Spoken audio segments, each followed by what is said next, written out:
విజయారెడ్డి కేసులో మిస్టరీ వీడటం లేదు. 11 రోజులు గడుస్తున్నా అదే సస్పెన్స్. 34 మందిని విచారించినా ఇంకా సరైన ఆధారాలు లభించట్లేదు, క్లూస్ లభించట్లేదు. ఫోన్, ల్యాప్టాప్స్లోనూ ఆధారాలు బయటపడట్లేదు. డిప్రెషన్తోనే ప్రాణాలు తీసుకున్నారంటూ కేసుని క్లోజ్ చేసే అవకాశం కనిపిస్తోంది. మరి ఆమె డిప్రెషన్కు కారణం ఎవరు? పోలీసులు ఇంకా ఎందుకు తేల్చడం లేదు? అసలు ఏం జరుగుతుంది? ఏదో ఒక తీవ్రమైన బాధ లేకుండా, బలమైన కారణం లేకుండా, ఎవరో ఒకరు కారణం కాకుండా డిప్రెషన్కి ఎందుకు వెళ్తోంది? ఐటీ కంపెనీలో ఒక టీంను లీడ్ చేస్తున్న వ్యక్తి ఇంత ఈజీగా ప్రాణాలు తీసుకుంటారా? పిల్లల్ని కూడా ప్రాణాలు తీసుకునే విధంగా ప్రేరేపిస్తారా? నిజంగానే కొంతకాలంగా డిప్రెషన్లో ఉంటే కనుక టీంను ఎలా లీడ్ చేయగలుగుతారు? ఇప్పుడు ఇదే దర్యాప్తు అధికారులను కూడా తొలుస్తున్న ప్రశ్న చాలామందిని కూడా ఆలోచింపజేస్తుంది. నిజంగా విజయశాంతి రెడ్డి లాంటి ఒక సాఫ్ట్వేర్ ప్రొఫెషనల్ ఎదిగిన పిల్లల్ని తీసుకొని ఇలా ప్రాణాలు తీసుకునే ఒక సంఘటనకు ఒడిగడుతుందనే అనుమానాలు కూడా చాలా వరకు రేకెత్తున్నాయి. అసలు ఏం జరిగింది? ఒకవేళ డిప్రెషనే కనుక కారణమైతే డిప్రెషన్ కోణంలో కనుక దర్యాప్తు చేస్తే కనుక ఎందుకు ఆ విషయాన్ని ఎప్పుడూ కుటుంబ సభ్యులతో ఎవరితో ఎందుకు పంచుకోలేదు? అనేక అనుమానాలు తలెత్తున్నాయి. ఆమె కాల్ డేటా, ఆమె వాట్సాప్, ఆమె బ్యాంకు లావాదేవీలు, ల్యాప్టాప్ ఇవన్నీ కూడా రిట్రైవ్ చేసే ప్రయత్నం చేశారు పోలీసులు. చాలామంది స్టేట్మెంట్ తీసుకున్నారు, చాలా రకాలుగా విచారించారు, కానీ ఇంకా పూర్తి అంశాలు బయటపడలేదు. అసలు విజయశాంతి రెడ్డి కేసులో ఏం జరుగుతోంది? దర్యాప్తు అధికారులు ఏమంటున్నారు? మా ప్రతినిధి సుజాత రెడ్డి జాయిన్ అవుతున్నారు. గత కొద్ది రోజులుగా విజయశాంతి రెడ్డి ఇష్యూకి సంబంధించి ఫాలోఅప్ చేస్తున్నారు, దర్యాప్తు అధికారులతో మాట్లాడుతున్నారు, ఆమె బంధువులతో మాట్లాడుతున్నారు, పూర్తి సమాచారాన్ని సేకరించే ప్రయత్నం చేస్తున్నారు. బిగ్ టీవీ నుంచి మా ప్రతినిధి సుజాత రెడ్డి జాయిన్ అవుతున్నారు. సుజాత రెడ్డి, ఇప్పుడు ప్రస్తుతం ఈ కేసుకు సంబంధించి దర్యాప్తు అధికారులు ఏమంటున్నారు? అసలు డిప్రెషన్ యాంగిల్లో తీస్తున్నారు కదా, సో నిజంగా డిప్రెషన్లోకి వెళ్ళి డిప్రెషన్ లోనై బలవన్మరణానికి పాల్పడేంత బలమైన కారణం ఏమై ఉంటుంది అనుకుంటే మీ అబ్జర్వేషన్లో ఏం తేలుతోంది? వాస్తవానికి కేసుకు సంబంధించి కూడా ఇంకా ఒక మిస్టరీ కొనసాగుతుంది. మిస్టరీ వీడే అవకాశం ఉందా? రామ్దాస్, మీరు చెప్పినట్లు విజయారెడ్డి ఇద్దరు పిల్లలతో కలిసి సూసైడ్ చేసుకున్నటువంటి ఘటన 2 తెలుగు రాష్ట్రాల్లో సంచలనం సృష్టించింది. చనిపోయి విజయారెడ్డి 11 రోజులు గడుస్తున్నా కూడా అసలు విజయారెడ్డి తన ఇద్దరు పిల్లలతో ఎందుకు చనిపోయింది అన్న విషయాలైతే ఇప్పటి వరకు బయటికి రాలేదు. అటు పోలీసు అధికారులు అంటే జీఆర్పీ పోలీసులు మొదటి నుంచి ఈ కేసుని ఫాలోఅప్ చేస్తున్నారు, దర్యాప్తు చేస్తున్నామని చెప్తున్నారు. దాదాపు 34 మంది స్టేట్మెంట్ని రికార్డ్ చేశారు. విజయారెడ్డి ఒక టీం లీడరు, అంటే సాఫ్ట్వేర్ కంపెనీ అనగానే అందరికీ ఫస్ట్ ఆఫ్ ఆల్ 5 రోజులు మాత్రమే వర్కింగ్ డేస్ ఉంటాయి, మిగతా 2 డేస్ కూడా వాళ్ళకి లీవ్స్ ఉంటాయి, ఎంతో ఎంజాయ్ చేస్తారు అని చాలామంది డిస్కషన్ చేస్తూ ఉంటారు. కానీ ఒకసారి సాఫ్ట్వేర్ ఎంప్లాయ్తో మాట్లాడినప్పుడు వాళ్ళ వర్క్ ప్రెజర్ ఏ విధంగా ఉంటుంది, వాళ్ళు ఎప్పుడు ఎంత డిప్రెషన్లోకి వెళ్తారు అనేది చాలా స్పష్టంగా అర్థమవుతుంది. అలాంటిది విజయారెడ్డి ఒక టీంని లీడ్ చేస్తుంది అని అంటే 8 గంటలు తన డ్యూటీ చేస్తున్నప్పటికీ మిగతా అవర్స్ అంతా కూడా ఆ టీంని, ఎందుకంటే సాఫ్ట్వేర్ ఉద్యోగం అంటేనే 8 గంటలు, ఉదయం ఒక షిఫ్ట్ ఉంటే ఆఫ్టర్నూన్ ఒక షిఫ్ట్ ఉంటుంది, నైట్ షిఫ్ట్ ఉంటుంది. ఈ షిఫ్ట్లో ఉన్నటువంటి వాళ్ళందరినీ కూడా ఒక టీమ్ లీడర్గా తనే లీడ్ చేయాలి. కాబట్టి కంపెనీ నుంచి ఎన్నో వర్క్ ప్రెజర్స్ అనేవి ఉండొచ్చు, అదేవిధంగా ఎంప్లాయీస్ నుంచి కూడా తనకి ప్రెజర్స్ ఉండొచ్చు.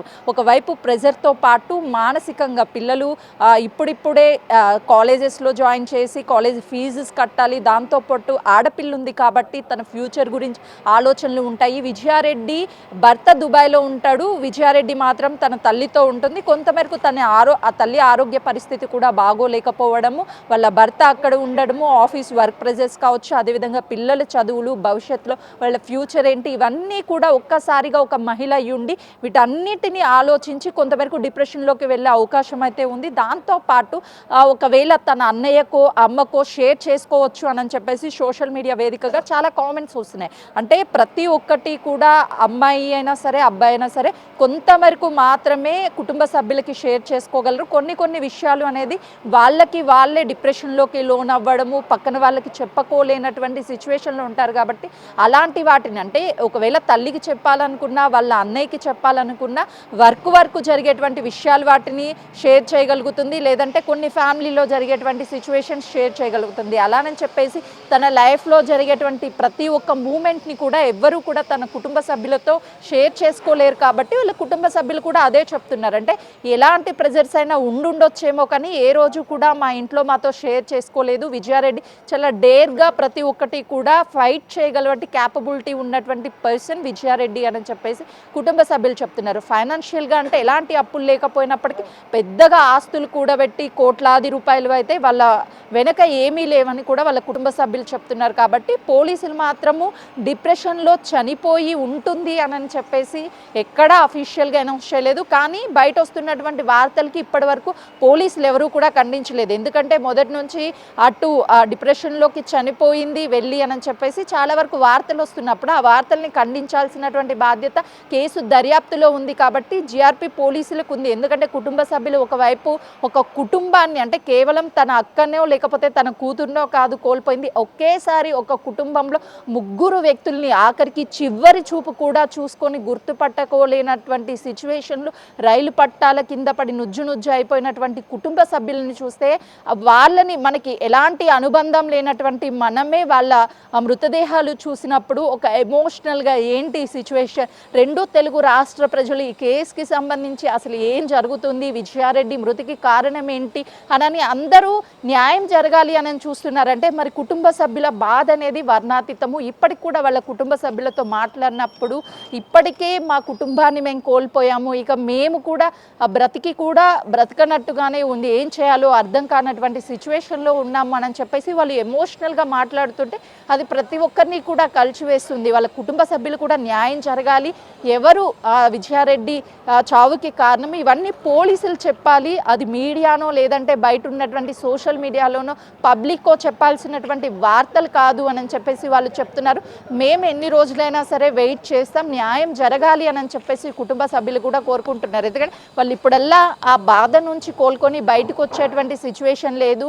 ఇప్పటికీ ప్రతి ఒక్కరూ సోషల్ మీడియాలో తన ఎందుకు చనిపోయింది విజయారెడ్డి తెలియాల్సి ఉంది అని చెప్పేసి ఒక ఎమోషనల్గా ఎన్నో పోస్టులు పెడుతున్నారు, ఎన్నో కామెంట్స్ చేస్తున్నారు. ఇప్పుడు ట్రెండింగ్లో కూడా విజయారెడ్డి మృతికి కారణం ఎవరు అన్నది తెలియాలి అనే కామెంట్స్ ఎక్కువగా కనిపిస్తున్నాయి. కాబట్టి సుజాత, ఇప్పుడు వాస్తవానికి ప్రతి కోణంలో కూడా చర్చ జరుగుతోంది ఇప్పుడున్న పరిస్థితుల్లో. మరి ఇటు మొబైల్ కావచ్చు, కాల్ డేటా కావచ్చు, ల్యాప్టాప్ కావచ్చు, తర్వాత చాలామంది స్టేట్మెంట్స్ తీసుకున్నారు, కొలీగ్స్తో మాట్లాడారు, బంధువులతో మాట్లాడారు, కుటుంబ సభ్యులతో మాట్లాడారు. ఆర్థిక సమస్యలు, పెద్దగా వ్యక్తిగత సమస్యలు కూడా లేవు. కానీ ఇక్కడ ఒకవేళ క్షుణ్ణంగా దర్యాప్తు అధికారులు ఈ వ్యవహార శైలి గురించి కానీ కుటుంబం గురించి కానీ కొంత డెప్త్గా వెళ్ళిన కోణంలో కనుక ఏమైనా క్లూస్ దొరికే అవకాశం ఉందా, లేదంటే ఇది ఏది ఎక్కడ ఏ సమాచారం దొరకకపోతే జటిలమయ్యే ఛాన్స్ ఉంది. కాబట్టి మరి ఈ కేసును క్లోజ్ చేసే ఛాన్స్ ఉంది. ఎందుకంటే ఇప్పటికే 11 రోజులు అవుతుంది. ఇట్స్ ఏ బిగ్ సస్పెన్స్, ఒక చాలా పెద్ద మిస్టరీ తెలుగు రాష్ట్రాల్లో ఇంతవరకు కూడా. ఎందుకంటే మామూలు విషయం కాదు, ఇద్దరు ఎదిగిన పిల్లలతో ఒక తల్లి బలవన్మరణాన్ని పాల్పడడం అంటే ఇది ఒక సెన్సేషన్ ఇష్యూ. దీన్ని ఇంకా ఇప్పటి వరకు ట్రేస్ అవుట్ చేయలేకపోతున్నారంటే ఏం జరగబోతోంది? నిజంగా ఇది క్లోజింగ్ దిశగా వెళ్తుందా కేసు? ఎట్లాంటి పరిస్థితులు ఉండే అవకాశం ఉంది? ఎగ్జాక్ట్లీ రామ్దాస్, మీరు ఒక లాజిక్ పాయింట్ మాట్లాడారు. ఎందుకంటే 11 రోజులు గడుస్తున్నా కూడా పోలీసులు ఈ కేసుకి సంబంధించి ఎందుకు ఇంకా దర్యాప్తు అనేది అయిపోలేదు, విజయారెడ్డి సూసైడ్కి కారణాలు ఏంటి అని తేల్చలేకపోయారు అని మీరు ఒక క్వశ్చన్ అడిగారు. ఎగ్జాక్ట్లీ, ఎందుకంటే ఎన్నో కేసెస్, జటిలమైనటువంటి కేసెస్, భార్యని భర్త కుక్కర్లో పెట్టి అసలు ఎలాంటి ఎవిడెన్స్ కూడా లేకుండా చంపినటువంటి కేసులోనే పోలీసులు పురోగతిని సాధించారు. ఎవరైతే విక్టిమ్ భర్త ఉన్నాడో ఆ భర్త చేత అసలు వాస్తవాలను కూడా చెప్పించగలిగారు. దాంతోపాటు ఎన్నో కేసెస్ అలాంటివి, అంటే చిన్నపిల్లల్ని చంపేయడం దగ్గర నుంచి ఈ అత్యాచారాలు కావచ్చు, లేకపోతే అత్యాచారాలు కావచ్చు, ఇలాంటి ఎన్నో కేసెస్ని ఛేదించినటువంటి పోలీసులు ఎందుకు విజయారెడ్డి తన 2 పిల్లలతో చనిపోయింది, ఒకవైపు కుటుంబం న్యాయం కోసము అసలు చనిపోవడానికి కారణం ఏంటి అని కుటుంబము వెంటనే న్యాయం కావాలని కోరుకుంటుంది. దాంతోపాటు 2 తెలుగు రాష్ట్రాల్లో కూడా విజయారెడ్డి మరణం వెనుక ఎవరున్నారు, విజయారెడ్డి ఎందుకు తన 2 పిల్లలతో కలిసి సూసైడ్ చేసుకుంది, ఆ 2 పిల్లలు మైనర్స్ కాదు, లేదంటే ఏమీ సమాజం పట్ల అవగాహన లేనటువంటి వాళ్ళు కాదు, వాళ్ళిద్దరు పిల్లలు చాలా తెలివైన వాళ్ళు. వాళ్ళు ఎందుకు విజయారెడ్డి సూసైడ్ చేసుకుంటూ పిల్లల్ని చంపేయాలనుకున్నప్పుడు పిల్లలు ఎందుకు ఆ తల్లికి అబ్జెక్షన్ చెయ్యలేదు అన్నది కూడా ఎవరికి అర్థం కానటువంటి పెద్ద చిక్కు చిక్కుముడిగానే మారిందని చెప్పుకోవచ్చు. పోలీసులు ఎందుకు ఈ కేసుకి సంబంధించి నిజంగానే డిప్రెషన్కి వెళ్ళిపోతే దానికి కారణం ఆఫీస్లో వాళ్ళ, లేకపోతే వర్క్ ప్రెజరా, లేదంటే బయట ఉన్నటువంటి చుట్టుపక్కల నుంచి ఎవరికైనా తనకి కాల్ వచ్చిందా, ఎవ్వరు చనిపోయినా, ఒకవేళ ఫైనాన్షియల్గా చనిపోయినా, లేదు అని అంటే ఎవరైనా బెదిరింపులకి గురి చేసి చనిపోయినా, ఎలాంటి విషయాలకైనా సరే కామన్ పాయింట్ ఏంటంటే డిప్రెషన్. కానీ డిప్రెషన్కి చనిపోయింది అని చెప్పినప్పటికీ డిప్రెషన్కి కారణాలు ఏంటి, డిప్రెషన్కి కారణం ఎవరు, ఆ ముగ్గురి ఆత్మలకి శాంతి చేకూరాలి అంటే ఖచ్చితంగా ఈ కేసుకి సంబంధించి పోలీసులు ఒక లీడ్ని తీసుకొని వాళ్ళకి న్యాయం జరిగే విధంగా వాళ్ళని ఎవరు డిప్రెషన్కి గురి చేశారు అని చెప్పేసి వాళ్ళని శిక్షిస్తేనే కేవలము వాళ్ళ ముగ్గురికి సంబంధించి మాత్రమే కాదు, రెండు తెలుగు రాష్ట్ర ప్రజలు కూడా న్యాయం జరగాలి విజయారెడ్డి కుటుంబానికి. ఎందుకంటే అన్న ఒకవైపు రోధిస్తూనే ఉన్నాడు, 11 రోజుల నుంచి న్యాయం కోసం అతను రోధిస్తున్నాడు. తల్లి కూడా ఎంతగా రోధిస్తుంది అని అంటే ఆ మనవన్ని మనవరాల్ని ఎంతో అల్లారు ముద్దుగా పెంచుకున్నాము, అలాంటిది కూతురు లేదు, పిల్లలు లేరు అని చెప్పేసి ఆ తల్లి బాధపడుతుంటే, ఒకవైపు అనారోగ్య సమస్యతో తల్లి బాధపడుతుంది. అయినా కూడా ఆ తల్లి ఆ కూతుర్ని మనవరాల్ని మనవన్ని కంటికి రెప్పలా కాచుకుంది. కానీ కళ్ళ ముందే ఇలా జరగడం వాళ్ళు ఎవ్వరూ జీర్ణించుకోలేకపోతున్నారు. అట్లీస్ట్ పోలీసులైనా సరే కేసుకి సంబంధించి రీజన్ ఏంటి, కారణం ఎవరు అనేది బయటపెట్టి వాళ్ళని శిక్షిస్తే కుటుంబం కూడా కొంతమేరకు సూసైడ్ చేసుకోవడానికి, విజయారెడ్డి చనిపోయిన వాళ్ళని ఎలాగో తీసుకురాలేము కాబట్టి అట్లీస్ట్ న్యాయాన్ని కోరుకుంటున్నారు కాబట్టి ఆ కుటుంబానికి పోలీసులు అండగా ఉండి వాళ్ళ కుటుంబానికి న్యాయం జరిగే విధంగా చేయాలని కూడా మొదటి నుంచి బిగ్ టీవీ చేస్తున్నటువంటి చిన్న ప్రయత్నం. ఎవరికైనా సరే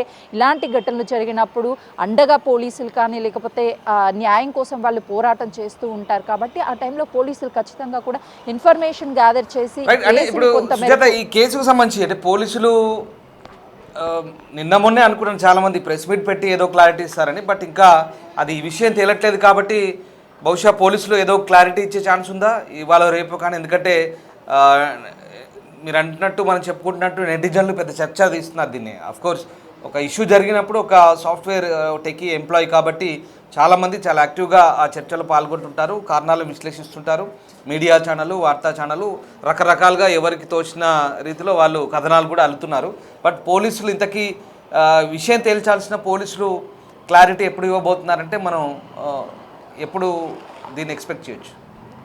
రామ్దాస్, 2 రోజుల క్రితం వరకు ఫోరెన్సిక్ రిపోర్ట్ మీద ఆధారపడి ఉంది ఈ కేసు. ఎప్పుడైతే ఫోరెన్సిక్ రిపోర్ట్ బయటికి వస్తుందో ఆ తర్వాత విజయారెడ్డి ల్యాప్టాప్ కావచ్చు, మొబైల్, ఇందులో వాడినటువంటి ఏవైతే ట్రాన్సాక్షన్స్, చాటింగ్ కావచ్చు, కాల్స్, ఇవన్నీ కూడా వీటి ఆధారంగా ఈ కేసుకి కొంతమేరకు ఏం జరిగింది అనేది ఎవిడెన్స్గా మారే అవకాశం ఉంది అనుకున్నాము. కానీ పోలీసులు కొంతమేరకు మాట్లాడినప్పుడు ఇంకా ఫోరెన్సిక్ రిపోర్ట్ రాలేదు అని చెప్పారు. ఒకవేళ ఫోరెన్సిక్ రిపోర్ట్ వచ్చి ఉంటే అందులో విజయారెడ్డి మృతికి ఏమైనా కారణాలు ఉన్నాయా లేవా అనేది మీరు చెప్పారు ఇంతకుముందు. అనేక ఊహాగానాలు వస్తున్నాయి. కొంతమంది తన పెంపుడు కుక్క కారణము చనిపోయింది అని చెప్పారు, దాన్ని కుటుంబ సభ్యులు ఖండించారు. ఆ తర్వాత ఫైనాన్షియల్ ప్రాబ్లం అన్నారు, దాన్ని కుటుంబ సభ్యులు ఖండించారు. ఇంట్లో గొడవలు అన్నారు, కుటుంబ సభ్యులు ఖండించారు. ఎందుకంటే విజయారెడ్డి లేదు కాబట్టి తన విషయంలో ఏం జరిగింది అని చెప్పాల్సినది ఒకటి పోలీసులు, లేదు అని అంటే కుటుంబ సభ్యుల నుంచి చాలా క్లారిటీగా ఇంట్లో ఎలాంటి గొడవలు లేవు, ఎక్కడ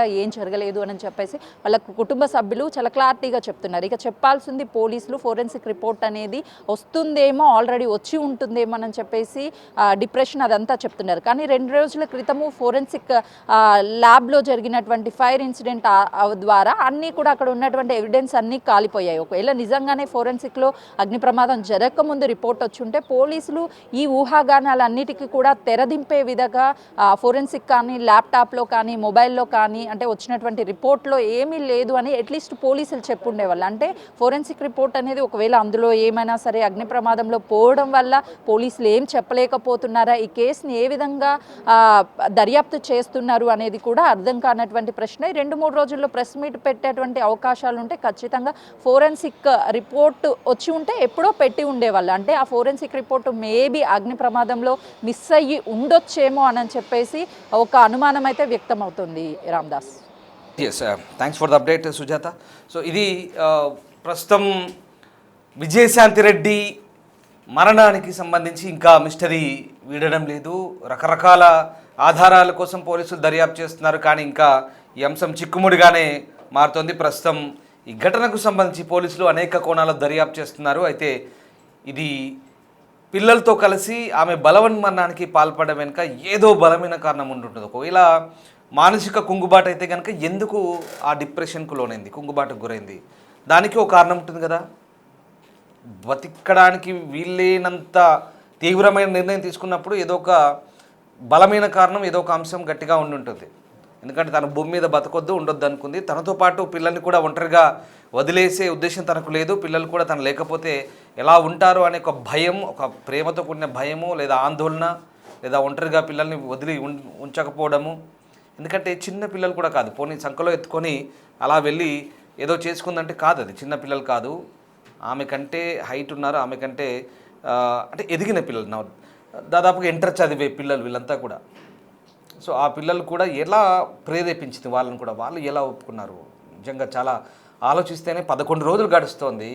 ఇంతవరకు పూర్తి ఆధారాలు ఇంకా పోలీసులు సేకరించే పనిలో ఉన్నారు. చాలామంది స్టేట్మెంట్స్ తీసుకున్నారు, రకరకాల కోణాల్లో చూస్తున్నారు.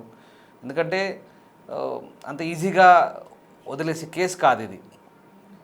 ఈ ఇష్యూ అనేది సమాజంలో చాలా ప్రభావితం చేస్తుంది. ఆ ఇద్దరు పిల్లల్ని ఒక తల్లి తీసుకెళ్ళి ప్రోత్సహించి ఇలా వాళ్ళంతల వాళ్ళుగా ప్రాణాలు తీసుకునేంత ఒక సంఘటన జరిగినప్పుడు సమాజంలో దీని గురించి చర్చ జరుగుతుంది. చర్చ జరిగినప్పుడు దీనికి ఒక కన్క్లూజన్ అయితే రావాలి. ఇప్పుడు పోలీసులు అదే పనిలో ఉన్నారు, ఈ మిస్టరీని ఛేదించే పనిలో ఉన్నారు. బహుశా అన్ని కోణాల్లో దర్యాప్తు చేస్తున్నారు. దర్యాప్తు ఆధారంగా వచ్చేటువంటి సమాచారాన్ని క్రోడీకరించి బహుశా పోలీసులు ఇక దీనికి సంబంధించి ఒక క్లారిటీ ఇచ్చే అవకాశం అయితే కనిపిస్తుంది. ప్రస్తుతానికైతే ఇంకా పూర్తి స్థాయి క్లారిటీ రాలేదు. మేబీ ఇంకా దర్యాప్తులో ఇంకా ఏమైనా కొత్త అంశాలు వెల్లడైతే కనుక పోలీసులు దీనికి సంబంధించి అంశాలు బయటకు చెప్పే ఛాన్స్ ఉంది. ఒకవేళ ఏదైనా ఎవరైనా నిందితులుగా తేలితే శిక్షలు ఉండే అవకాశం ఉంది. అనుమానితులుగా ఉంటే కనుక ఇంకా కొద్ది రోజుల పాటు దర్యాప్తు జరిగే అవకాశం ఉంది. ఒకవేళ అలాంటిది ఏం లేదు, ఇదంతా కూడా తను సొంతంగా తనకు ఆ జీవితం నచ్చక తనంతట తానుగా ఆ రకమైన నిర్ణయం తీసుకుంది. తనతో పాటు పిల్లల్ని కూడా ఆ రకంగా ప్రోత్సహించింది అనుకుంటే కనుక త్వరలోనే కేసు కూడా దానికి సంబంధించి అవి కూడా బలమైన ఆధారాలు, ఖచ్చితత్వంతో కూడినటువంటి అంశాలు బయటపడితే పోలీసులు కేసు క్లోజ్ చేసినా మనం ఆశ్చర్యపోవాల్సిన అవసరం లేదు. బట్ ఇప్పటికే దాదాపు 11 రోజులు అవుతుంది. అంటే ఇంకా సమయం గడుస్తున్న కొద్దీ ఇంకా ఈ మిస్టరీ వీడకపోవడంతో ఇంకా రకరకాల చర్చలు, కొత్త కొత్త అంశాలు వీటికి అల్లుతుంటారు.